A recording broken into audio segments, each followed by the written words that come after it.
Kalian pernah nggak sih ngerasain seperti yang gua rasain saat berada dalam titik terendah dalam hidup? Gua itu ada di satu titik terendah dalam hidup gue itu yang sampai gue itu benar-benar kayak yang males sama Tuhan. Gue tuh benar-benar kayak tawar, hambar, mau doa aja gue males. Mau baca kitab suci ya apalagi. Disuruh istilahnya beribadah juga udahlah, kayaknya buat gue tuh jauh. Karena yang gue ngerasain gitu kan, gue minta apa Tuhan kasihnya apa. Gue minta kelegaan, yang dikasih tuh masalah yang bertubi-tubi. Gue bilang sama Tuhan, Tuhan ini udah sakit banget nih, buruan dong tolongin. Tapi kok malah jadi masalahnya yang nambah. Dan gue juga pernah sampai di titik dimana kayak sampai ngomong gini, Tuhan boleh gak sih Tuhan gak usah terlalu ngeliat-liat hidup gue dah. Kayaknya orang-orang yang hidupnya ngaco, hidupnya lempeng-lempeng aja di luar sana. Kenapa sih Tuhan tuh sampai segitu concernnya dengan hidup gue?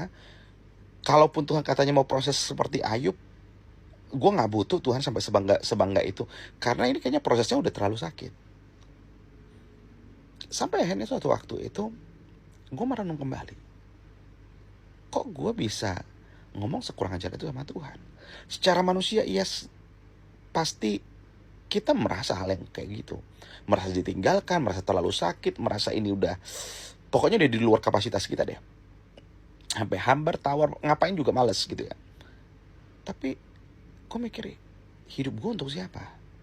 Kalau gue bilang hidup gue adalah untuk Tuhan, hidup gue adalah untuk melayani Tuhan, harusnya kan distes, harusnya akan menjadi testimoni.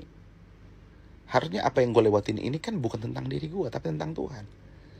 Jadi kenapa gue selalu menjadikan pusat dari segala sesuatu itu ada tentang diri gue, sampai gue melupakan bahwa yang seharusnya menjadi pusat dari hidup gue itu harusnya adalah Tuhan.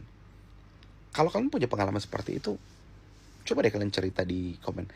Pengalaman hidup seperti apa yang menurut kalian itu bikin kalian sampai hambar dan tawar hati sama Tuhan?